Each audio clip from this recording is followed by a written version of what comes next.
হারুনের বিরুদ্ধে উপযুক্ত ব্যবস্থা নেওয়ার কথা বলছেন বিধায়ক, কিন্তু এই দেখুন বিধায়কের বাইকেই দেখা যাচ্ছে খুনে অভিযুক্ত হারুন।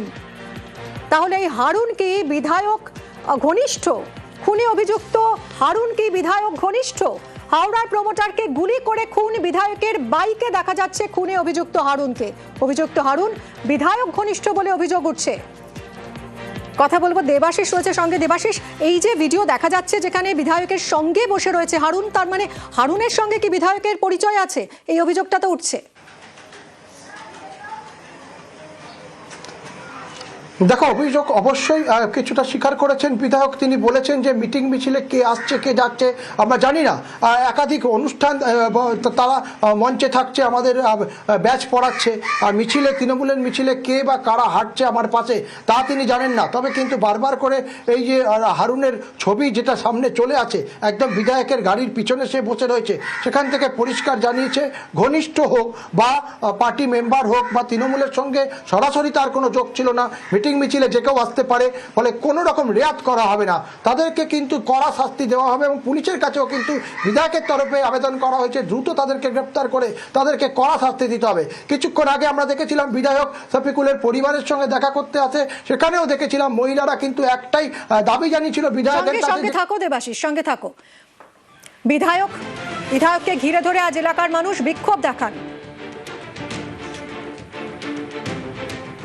আমি ঘর থেকে বেরিয়ে কোনোদিন জীবনে 4 চাকা চড়ি, আমি পুরো এলাকায় বাইক নিয়ে ঘুরে বেড়াই। এবার মিছিলে হাজারো হাজারো মানুষ আসছে, এই ছেলেটির সাথে দলের কোনো যোগাযোগ নেই। আমরা কি আতসকাজ নিয়ে ঘুরে বেড়াবো নাকি যে কে কিরকম? কোনো প্রোগ্রামে গেলে পরে আমরা কি দেখবো নাকি সেখানে যদি বাচ্চাদের বই খাতা পেন দেওয়া হয়, আমাকে চিফ গেস্ট করা?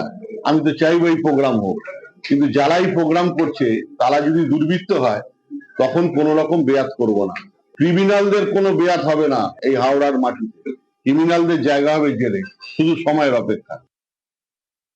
বিধায়কের কাছে থাকলে সেই তো শুট আউট করবে, তাকে পুলিশ ধরবে না। আপনি করতে পারবেন নাকি? আপনি বন্দুক কেন, একটা লাঠি এরকম করে বন্দুকের মতো ধরুন, দেখুন পুলিশ আপনাকে অ্যারেস্ট করে নেবে। আর বিধায়কের সাথে ঘুরলে পরে আপনি রেপ করুন, গুলি চালান, যা ইচ্ছে তাই করুন, পুলিশ আপনাকে দেখতে পাবে না। পুলিশ বলে কোথায় দেখতে পাচ্ছি না।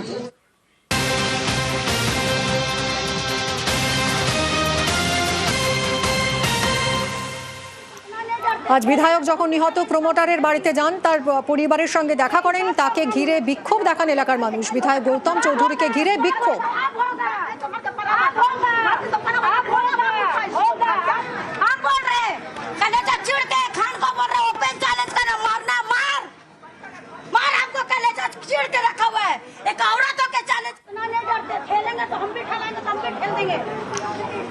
मगर इंसाफ का काम होना चाहिए। होगा सब होगा, सब होगा, आप होगा, तो मतलब आप होगा, বলবো দেবাশিসের সঙ্গে। দেবাশিস, আজ এমএলএ যখন গেলেন এলাকায়, তাকে বিক্ষোভের মুখে পড়তে হলো, কি বলছেন এলাকাবাসী, কি দাবি তাদের? দেখো, স্থানীয় বাসিন্দাদের একটাই দাবি যে বিধায়ক ঘনিষ্ঠ, অর্থাৎ বিধায়কের সঙ্গে যে ছবি দেখা গেছে সেই জায়গায় দাঁড়িয়ে বিধায়ক যেন কোনো রকম গ্রেপ্তার হওয়ার পর যেন কোনো রকম সাহায্য না করে এই দুই দুষ্কৃতীদের। তারা কিন্তু এই দাবিটাই জানাচ্ছিল এবং পাশাপাশি তারা চায় কড়া শাস্তি।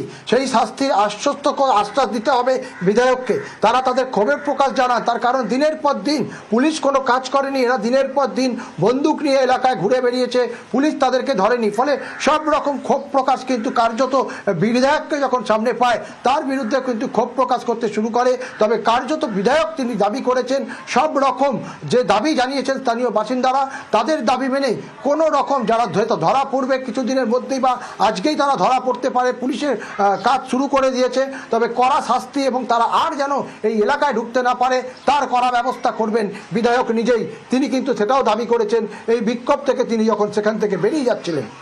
সঙ্গে থাকো দেবাশিস, কি বলছেন বিক্ষোভকারীরা শুনবো। वो बात किया है, उनका माँ से बात किया है, उनका माँ से वो वादा किया है कि अब जो क्रिमिनल है दोनों को वो जेल में डालेगा, उम्र कैद देगा या फांसी होगा।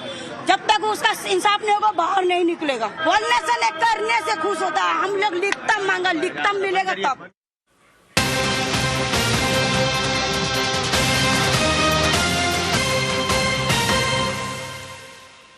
প্রমোটারকে গুলি করে খুন, হাওড়ার গোলাবাড়ির পিলখানায় চাঞ্চল্য ছড়িয়েছে এই ঘটনায়। খুনে অভিযুক্ত হারুনের বাড়িতে ভাঙচুর চালায় জনতা।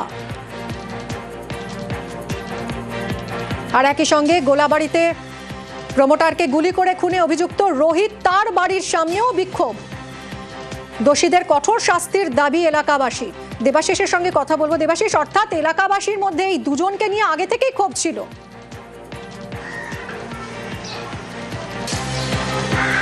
দীর্ঘদিন ধরে ক্ষোভ, এবং সেই ক্ষোভের বহিঃপ্রকাশ বলা যেতে পারে আজকে। তার কারণেই একজন তাদের তরতাজা যুবক তাকে গুলি করে খুন করলো প্রকাশ্যে। তারপরেই কিন্তু তারা উত্তেজিত হয়ে পড়ে এবং হারুনের বাড়ি সকালবেলায় কিন্তু ভাঙচুর চালায়, এবং পরবর্তীকালে দেহ নিয়ে আসার পর আমরা দেখতে পাচ্ছি রোহিত, এই যে রোহিত হোসেন যার নাম আসছে, সেই রোহিতের বাড়ি কার্যত তছনছ করে ভাঙচুর করে স্থানীয় বাসিন্দারা। তাদের অভিযোগ যে এই এলাকায় তাদেরকে আর থাকতে দেওয়া হবে না। রোহিতের বাড়ির পাশাপাশি হারুনের বাড়ি সকালবেলা ভাঙচুর চলে। কিছুক্ষণ আগেই আমরা যখন দেখি দেহ নিয়ে আসা হয়েছিল শফিকুলের, সেই সময় কিন্তু একদল কার্যত শফিকুলের বন্ধু, আত্মীয়, পরিজন তারা কিন্তু কার্যত এসে ভাঙচুর চালায় এই রোহিতের বাড়ি। ঠিক তার পাশের গলি 3rd বাই লেন, সেই জায়গায় কিন্তু, এবং শাটার থেকে ভেঙে ঘরে ঢুকে কার্যত তছনছ করেছে, এবং তাদের পুলিশ ঘটনাস্থলে পৌঁছে কিন্তু দ্রুত পরিস্থিতি নিয়ন্ত্রণে আনে। এই মুহূর্তে দাঁড়িয়ে দুটি বাড়ি ভাঙচুর হলেও এলাকার মানুষের ক্ষোভ রয়েছে যে দ্রুত তাদেরকে গ্রেপ্তার করতে হবে এবং গ্রেপ্তারের পর কড়া শাস্তি দিতে হবে। এবং এই মুহূর্তে দাঁড়িয়ে আমরা ভিতরটা যদি দেখতে পাচ্ছি যে একের পর এক ঘরে ঢুকে সেখানে ফ্রিজ থেকে শুরু করে যাবতীয় জিনিসপত্র সেগুলি কিন্তু উল্টে ফেলে দেওয়া হয়েছে, ভাঙচুর করা হয়েছে, বাড়ির একাধিক আসবাবপত্র, এবং কার্যত সেই ক্ষোভের বহিঃপ্রকাশ যা আজ সকাল থেকে ছিল তা কিন্তু এখনও শান্ত হয়নি। বিভিন্ন এলাকায় পুলিশ মোতায়েন থেকে শুরু করে পুলিশের টহলদারি সব কিছুই চলছে।